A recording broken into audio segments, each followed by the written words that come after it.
Ahlussunnah juga dikatakan ghuraba, orang-orang asing. Jadi ketika kita berpegang teguh kepada Quran Sunnah al-Fahmi Salaf, itu mesti asing di masyarakat. Dianggap asing oleh masyarakat. Nabi bersabda sallallahu alaihi wasallam, "Bada'al Islamu ghariba wa sayaudu kama bada'a ghariba, fatuba lil ghuraba." Islam awalnya asing dan kelak akan kembali menjadi asing sebagaimana awalnya. Maka beruntunglah bagi al-ghuraba, orang-orang asing. Hadis ini sahih diriwayatkan Imam Muslim dari sahabat Abu Hurairah. Jadi ghuraba, orang-orang asing ini, yang dimaksud siapa orang asing? Yaitu unasun salihun fi unasi su'in kathir ma ya'sim akthar mimma yuti'uhum. Yaitu orang-orang yang saleh yang berada di tengah banyaknya orang-orang yang jelek. Orang yang mendurhaki mereka lebih banyak daripada yang mentaati mereka. Hadis sahih dari Imam Ahmad, Ibnu Waddah, dan disahihkan oleh Syekh Ahmad Muhammad Syakir dalam Tahqiq Musnad Imam Ahmad. Dan mereka ghuraba alladzina yuslihuna inda fasadin nas, orang-orang yang senantiasa memperbaiki umat di tengah-tengah rusaknya manusia. Jadi mereka adalah orang-orang yang betul-betul berjuang untuk memperbaiki ketika manusia sudah rusak. Pertama kali kerusakan yang paling besar yang menimpa umat Islam sepanjang zaman ini, kerusakan akidah. Kerusakan akidah. Banyak umat Islam yang berbuat kesyirikan. Banyak umat Islam yang menyekutukan Allah. Ini terjadi seperti ini. Dan juga kerusakan akidah mereka, manhaj mereka dalam mereka beragama, sehingga banyaknya firqah-firqah yang sesat sebagaimana sabda Nabi SAW, menjadi 72 golongan firqah yang sesat ini. Makanya ghuraba Ahlussunnah ini datang untuk memperbaiki. Yang diperbaiki pertama kali tentang akidah mereka, tentang manhaj mereka. Makanya kita tidak pernah berhenti untuk mendakwakan dakwah tauhid, siang dan malam. Saya menulis buku-buku tentang akidah, tentang tauhid, syarah kitab tauhid, agar manusia paham tentang agama ini. Karena sudah kerusakannya luar biasa. Orang tidak mengagungkan lagi Allah, nggak mengagungkan Rasul, tidak mengagungkan lagi Quran dan Sunnah. Makanya kita harus kembalikan lagi mereka kepada Quran dan Sunnah. Memperbaiki ini dimulai dari asalnya, pokoknya, yaitu perbaikan tentang akidah. Alladzina yuslihuna inda fasadin nas. Artinya orang memperbaiki di saat manusia ini sudah rusak akidahnya, rusak manhaj mereka, rusak pemahaman dan yang lainnya. Makanya dikatakan orang-orang ini adalah orang-orang yang ghuraba, asing. Karena apa? Orang sudah menyalahi dari jalan yang hak ini.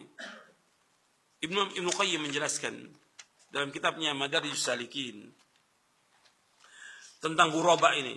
Jadi ketika kita mendakwakan dakwah yang hak, memperbaiki umat di atas Quran dan Sunnah ala fahmi salaf, karena umat sudah rusak akidahnya, maka kita jelaskan tentang kesyirikan, dosa besar yang paling besar. Menyalahi mana para sahabat nih, termasuk membawa manusia kepada kesesatan. Harus kita jelaskan kepada umat ini. Kalau enggak kita jelaskan, orang enggak tahu penyimpangan mereka. Apa kita biarkan orang berbuat syirik? Apa kita biarkan orang datang ke kubur-kubur wali untuk minta kepada selain Allah? Apa kita biarkan umat ini datang ke dukun-dukun? Atau punya i'tiqad, keyakinan mereka yang syirik? Apa kita biarkan orang-orang yang memasang sesaji atau menyerahkan sesaji kepada laut, dewa-dewa laut? Ini kesyirikan. Kalau mereka menyimpang tetap mengesyirikan, Allah turunkan azab kepada semuanya. Makanya dakwah ini harus terus menjelaskan kepada umat tentang tauhid, agar umat beribadah hanya kepada Allah dan tidak boleh berbuat syirik. Tapi jelas dakwah ini ada musuhnya. Dari siapa? Dari orang-orang kafir. Yang pertama kali iblis musuhnya dakwah ini.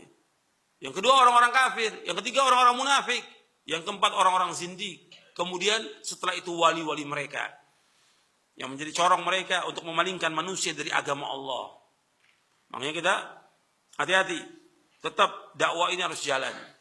Makanya kita akan diasingkan di masyarakat, nggak ada masalah.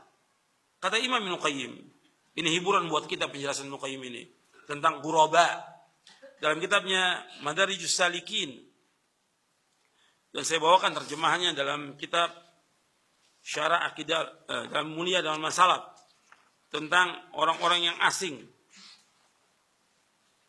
Saya jelaskan di dalam mulia dengan mana salaf tentang ghuraba. Kata Imam Nuqayyim begini, saya bacakan lafadznya supaya jelas.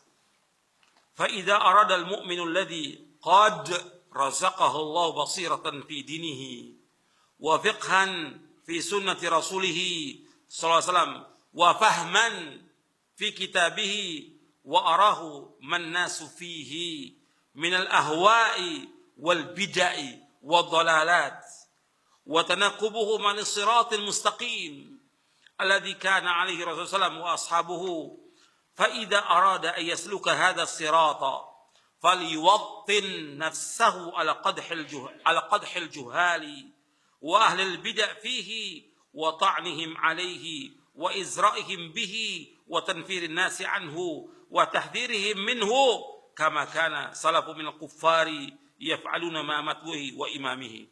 Perhatikan, saya terjemahkan. Apabila seorang mukmin yang Allah telah berikan kepadanya rezeki basirah, ilmu dalam agamanya, pemahaman, artinya dia tafaqquh fid din, faqih tentang sunnah Rasulullah, memahami tentang sunnah Rasulullah, wa fahman fi kitab, dan paham tentang Al-Quran.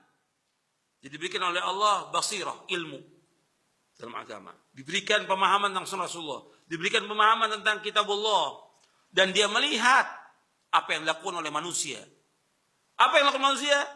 Yaitu mengikuti hawa nafsu, mengikuti bid'ah-bid'ah, mengikuti kesesatan-kesesatan, dan juga mereka menyimpang dari siratal mustaqim, menyimpang dari siratal mustaqim, menyimpang dari jalan yang telah ditempuh oleh Rasulullah SAW dan para sahabatnya. Apabila seorang mukmin, perhatikan, apabila seorang mukmin ingin menempuh jalan yang lurus ini, mengikuti Quran wa sunnah ala fahmi salaf, kata Ibnu Qayyim rahimahullah, falyuwattin nafsahu ala qadhil juhal. Hendaklah dia mempersiapkan dirinya untuk dicela oleh manusia. Perhatikan itu. Ketika kita berjalan di atas siratal mustaqim, jalan Quran dan sunnah fahmi salaf, maka hendaklah dia mempersiapkan dirinya untuk apa? Untuk dicela oleh orang-orang yang bodoh, dicela oleh ahlul bid'ah, kemudian dicela mereka, wa ta'nim fi wa izraim, dan juga pelecehan-pelecehan dilakukan oleh mereka untuk melecehkan agama ini, untuk melecehkan Quran dan Sunnah ini, untuk menghina Quran dan Sunnah ini dan orang-orang mengikutinya. Siap, kita harus siap untuk menghadapi mereka. Wa tanfirin nas anhu, dan mereka berusaha bagaimana menjauhkan manusia dari kita, menjauhkan manusia dari Quran dan Sunnah. Dengan apa? Dengan celaan. Mereka kasih label-label yang sebagaimana label-label yang telah diberikan kepada Rasulullah SAW oleh orang-orang kafir.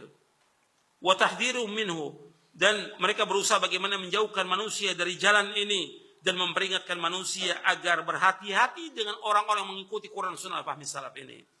Sebagaimana salafuhum, pendahulu mereka dan orang-orang kafir, mereka melakukan kepada orang yang mereka ikuti itu Rasulullah SAW dan imamnya. Dikasih label apa Rasulullah? Gila, majnun. Allah abadikan nama Al-Quran. Dikasih label apa Rasulullah? Dikasih gelaran-gelaran yang jelek. Apa? Syair, tukang sihir, orang gila, memecah belah umat, mencela agama nenek moyang, mencela agama nenek moyang. Ketika kita mengikuti Al-Quran Sunnah fahmi salaf, sama kita diberikan gitu.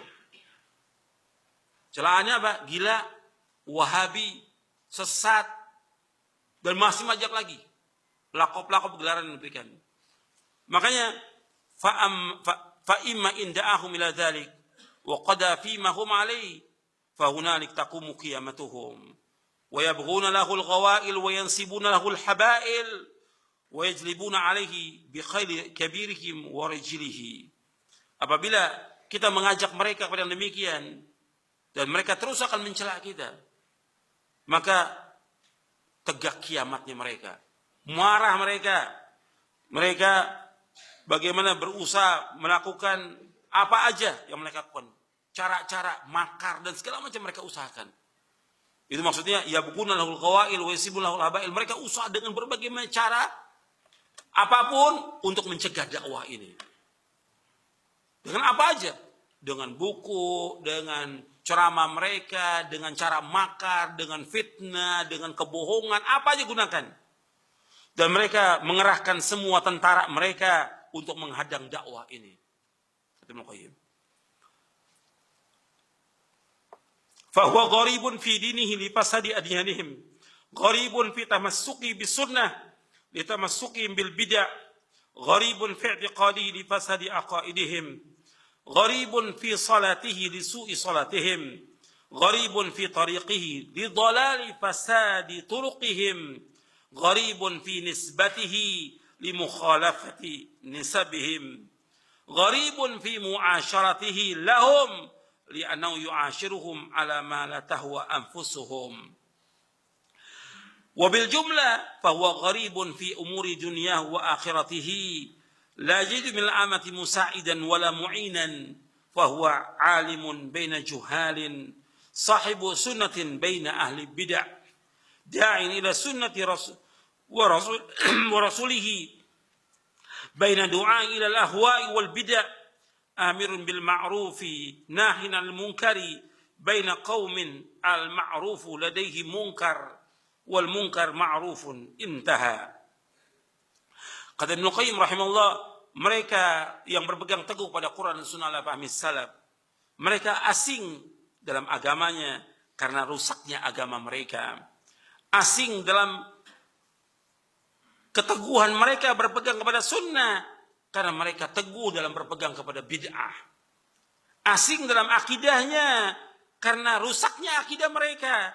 Asing dalam sholatnya karena rusaknya sholat mereka. Asing dalam jalannya karena sesat dan rusaknya jalan mereka. Asing dalam nisbat mereka kepada Quran dan Sunnah fahmi salaf.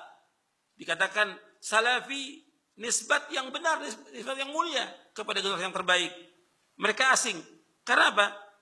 Menyalahi nisbat mereka. Karena nisbat mereka kepada siapa? Kepada tokoh-tokoh mereka. Kepada pemahaman-pemahaman yang sesat. Gharibun fi mu'asyarati lahum. Dan juga asing dalam bermuamalah dengan mereka. Karena muamalah dengan mereka itu enggak disukai oleh hawa nafsu mereka. Kata kita muamalah jelas. Yang sunnah kita katakan sunnah, yang bid'ah kita katakan bid'ah. Nggak bisa kita ikuti hawa nafsu mereka. Nggak bisa kita bergabung dalam acara-acara yang syirik dan bid'ah, nggak bisa. Makanya dikatakan asing dalam muamalah mereka.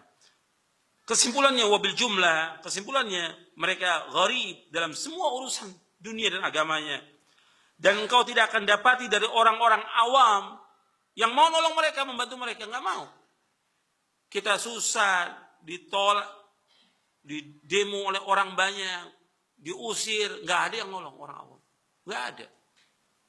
La yajidu min al-amati musa'idan wala mu'inan, fahuwa alimun baina juhal. Mereka adalah orang-orang alim di antara orang-orang bodoh. Mereka adalah orang-orang yang mengikuti sunnah di antara orang-orang yang mengikuti bid'ah. Mereka adalah orang-orang yang mengajak kepada Allah Rasulnya di antara dai-dai yang mengajak manusia kepada hawa nafsu dan bid'ah. Dia selalu menyuruh yang ma'ruf dan dia selalu menyuruh yang mencegah yang mungkar. Menyuruh yang ma'ruf, mencegah yang mungkar. Di tengah-tengah kaum muslimin, yang ma'ruf itu dianggap oleh mereka mungkar, dan mungkar dianggap ma'ruf. Intaha. Ini penjelasan Muqayyim dalam kitabnya Madarijus Salikin di juz yang ketiga. Di halaman 207-209 cetakan Darul Hadits Al-Qahirah. Ini konsekuensi dari kita mengikuti Quran dan Sunnah ala fahmi salaf.